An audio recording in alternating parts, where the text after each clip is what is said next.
Dark Souls is a game full of horrific creatures and magnificent gods, but have you ever wondered which Dark Souls boss makes the best waifu? I have done countless hours of research into this subject to make sure that I have the most objective list possible. My criteria are as follows. 1. How much do I want to fuck this boss? 2. How good of a partner would this boss make? And 3. What was 3? How good is their hentai? These criteria were carefully handpicked by a team of Harvard scientists. So if you have any complaints with this list, just remember that I have science on my side. So without further ado, here are the Dark Souls bosses that make the best waifus. First off, Asylum Demon, Stray Demon, and Demon Fire Sage. They're fiery, they're thick, and they'll slam that fiery thickness directly onto you. Solid choice for the A tier. Next, we have the Moonlight Butterfly. Elegant, but boring. The epitome of a C tier waifu. In a lot of the great images that I've seen of the gargoyles, they're having a bit too much fun with each other. Terrible waifu, E tier. Capper Demon. Yeah, his room's a mess, but he's burly, and he brought his dogs along. How can you hate him? He's a solid B tier waifu. Quelaag has got some nice honkers. I mean, a real great pair of bazongas on her. I mean, she's got some great globes on her, if you know what I'm saying. And you might say, but there's a giant spider as her bottom half. But come on, that spider's kinda cute though. A tier, easily. Iron Golem is basically just a better version of the Moonlight Butterfly. While the Moonlight Butterfly is elegant and boring, the Iron Golem is strong and boring, but still less boring than the Moonlight Butterfly, so B tier.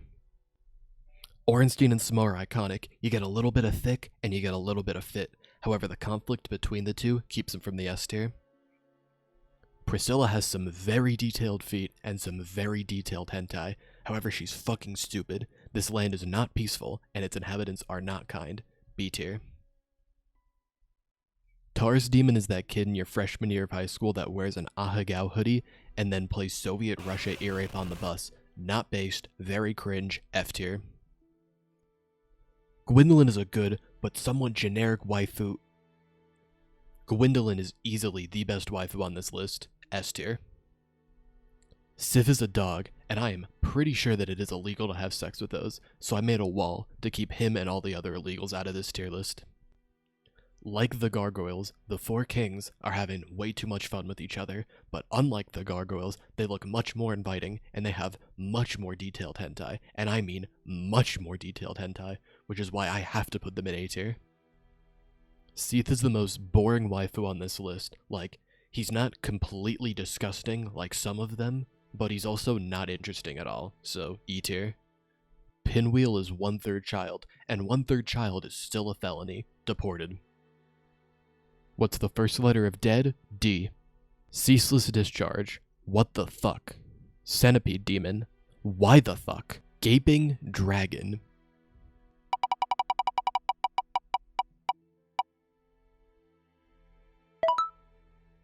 What the fuck am I doing with my life?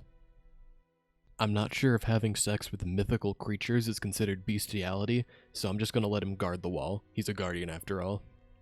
Artorias is a good dude.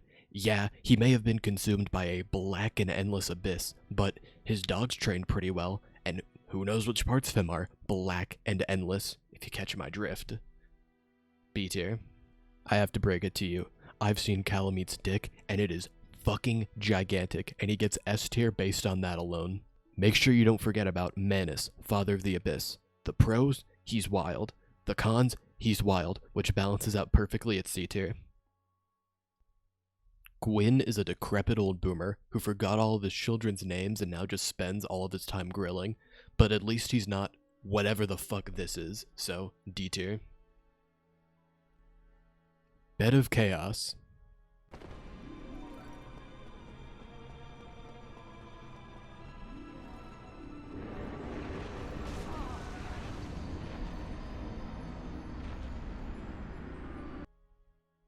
Bed of Chaos gets a 0 on the moist meter. I'm finally done with this stupid list. Follow my Twitch, twitch.tv/Meechins.